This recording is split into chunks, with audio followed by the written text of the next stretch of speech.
کیا ہے میں تعریف کر رہا ہوں.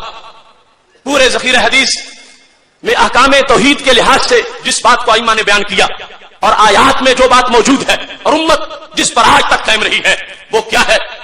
الاشراک اثبات الشریک فی الالوہیت بمعنی وجوب الوجود اور بمعنی استحقاق العبادہ. شرک یہ ہے کہ رب کی الوہیت میں رب کے ساتھ کسی کو شریک ٹھہرانا.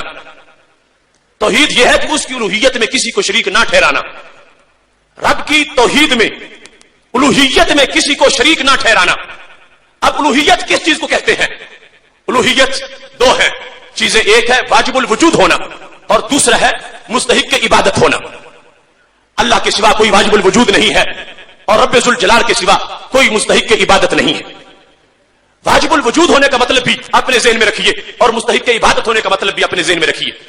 واجب الوجود یہ ہے کہ خالق کائنات جل جلالہ ازلی ہے، ابدی ہے، دائمی ہے، ہمیشہ سے ہے، ہمیشہ رہے گا.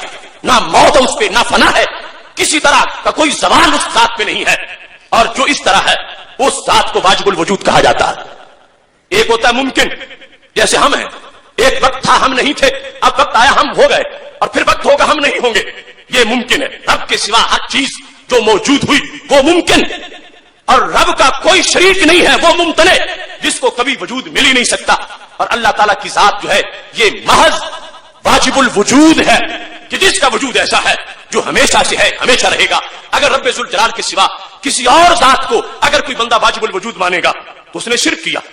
اللہ کے سوا کوئی واجب الوجود نہیں ہے اور اللہ کے سوا کوئی مستحق کی عبادت نہیں ہے. مستحق کی عبادت کے لحاظ سے بات بالکل واضح. رب کے سوا کسی کو سجدہ جائز نہیں، اللہ کے سوا کسی کی عبادت جائز نہیں. کوئی کس طرح کی کوئی مخلوق ہو، صرف اللہ ہی معبود ہے، وہی مسجود ہے. خالق کائنات جل جلالہ کے سوا کسی کی عبادت جائز نہیں ہے. یہ ہے الوہیت کا معیار، واجب الوجود ہونا، مستحق کی عبادت ہونا. اس کے چند خواص ہیں. اس کے سوا بہت سی صفتیں ایسی ہیں جو میرے رب نے اپنے بندوں کو عطا فرمائی ہیں. خالق کائنات میں وہ پائی جاتی ہے، حقیقتاً پائی جاتی ہے، اس کے بندوں میں پائی جاتی ہے تو وہ مجازاً پائی جاتی ہے. اس کے لحاظ سے یہ جو صفتیں ہیں، مشکل کشا ہونا، مددگار ہونا، یہ معیار الوہیت نہیں ہے. حقیقت میں جس کی بھی مدد کرتا رب کرتا ہے، لیکن رب ذوالجلال اپنے بندوں کو اپنی قدرت کا مظہر بنا دیتا ہے. اگر کوئی کہتا ہے کہ معیار الوہیت یہ ہے کہ مددگار ہونا، تو میں کہتا ہوں بدر میں فرشتے بھی مدد کرنے آئے تھے. مددگار ہونا آیات قرآن سے ثابت ہے. اب یہ توحید نہیں کہ کسی دور میں تو توحید ہو اور کسی دور میں وہ شرک بن جائے. جو توحید ہے ہمیشہ توحید ہے، جو شرک ہے وہ شرک ہے.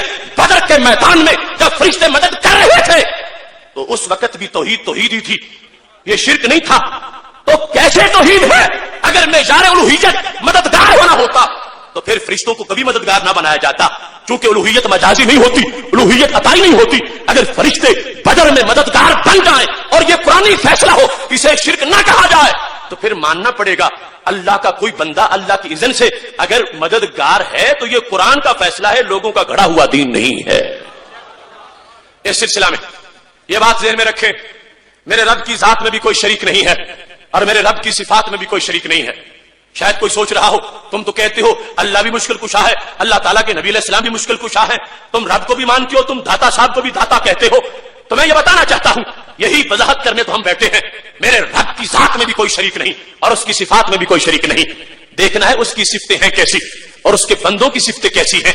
میرا رب غیب جانتا ہے، اس کو یہ غیب کسی نے بتایا نہیں، وہ خود جانتا ہے. اور میرے نبی علیہ السلام جانتے ہیں تو رب کے دینے سے جانتے ہیں. شرک تب بنے گا جب رب کی صفتیں یا تو معاذ اللہ عطائی مان لی جائیں، تو پھر رب کے محبوبوں کی بھی عطائی، رب کی بھی عطائی تو ایک جیسی بن گئی. یا جیسے رب کی ذاتی ہے ایسے رب کے بندوں کی بھی ذاتی مان لی جائیں تو پھر بھی مشارکت ہو گئی، اشتراک ہو گیا. قربان جاؤں اہل سنت تمہارے عقیدے پہ. ان پڑھ سے ان پڑھ بندے سے بھی پوچھ لو کہ تم جو مانتے ہو تو اس کا مطلب کیا ہے؟ وہ کہے گا رب دیتا ہے، کسی سے لے کے نہیں دیتا، خود دیتا ہے. داتا صاحب رب کا دیا ہوا دیتے ہیں. رب دیتا ہے، کسی سے پوچھ کے نہیں دیتا.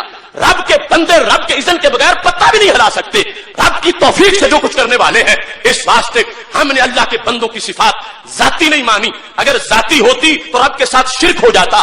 ہم نے رب کی صفتیں عطائی نہیں مانی، اگر عطائی ہوتی تو رب کی صفتیں اور بندوں کی صفتیں مل جاتی۔ ہمارا یہ عقیدہ ہے، رب ذوالجلال کی ذات میں بھی کوئی شریک نہیں ہے اور صفات میں بھی کوئی شریک نہیں ہے۔ اس سلسلہ میں یہ بات یاد رکھیں، ہم اپنا کیس پیش کر رہے ہیں، ہم نے غلو نہیں کیا، ہم نے کسی بندے کو معبود نہیں بنایا، ہم نے کسی بندے کی عبادت کا عقیدہ نہیں رکھا، ہم نے کسی بندے کو اتنا بڑھا کے معبود قرار دے دیا جائے، ایسا جرم ہم نے نہیں کیا۔